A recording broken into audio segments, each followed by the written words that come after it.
નમસ્કાર. સરદાર પટેલ યુનિવર્સિટી સંલગ્ન community radio station radio campus 90.4 FM પરથી હું આરજે મેહુલ. મારી સાથે તમે માની રહ્યા છો ગિરિમા કાર્યખાન રચિત લઘુકથા ઉગાડું બારણું. ભગતનું નામ શું હતું એ તો કોઈને જ ખબર ન હતી. બધા એમને ભગત દાદા કહીને જ બોલાવતા. એક દિવસ અચાનક જ ક્યાંથી આવી ચડ્યા હતા. સાથે એક 8-10 વર્ષનો છોકરો પણ હતો.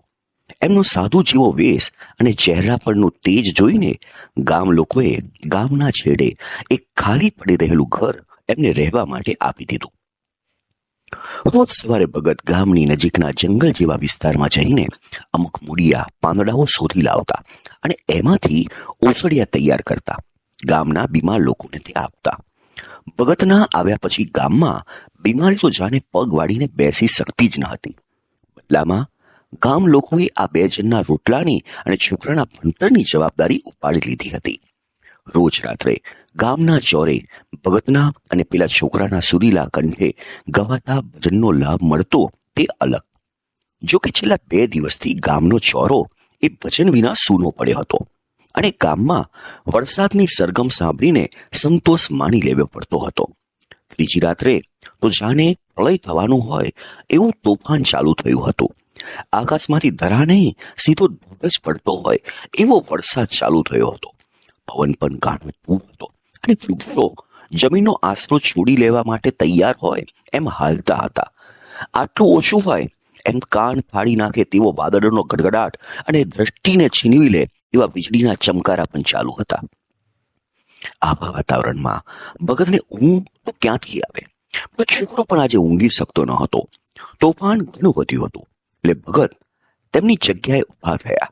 ઓસરીની લાઈટ ચાલુ કરી અને ઘરનો મુખ્ય દરવાજો ખોલી નાખ્યો.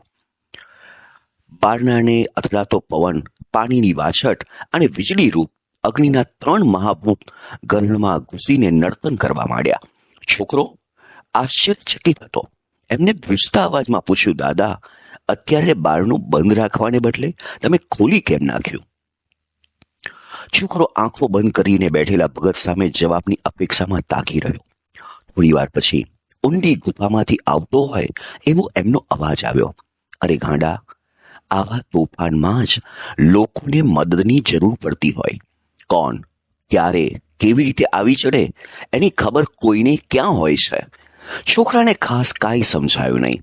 એ હવામાં તાકી રહેલા ભગત દાદા સામે જોઈ રહ્યો. ભગતને તો બહાર પડતા જળધોધમાં દેખાતી હતી આવી એક તોફાની રાત્રે એમના ઘરે આવી ચડેલી એક પૂરા ગર્ભવાળી પતિથી તડછોડાયેલી સ્ત્રી. બાળકનો જન્મ અને એમને પ્રેમથી પેલા છોકરાના માથે હાથ ફેરવવા માંડ્યો. તો મિત્રો, આશા રાખીએ કે તમને આ લઘુકથા પસંદ આવી હશે. પુનઃ મળીએ છે આવા જ કોઈ નવા વિષય સાથે. ત્યાં સુધી અમને રજા આપો. Good bye. Have a nice time.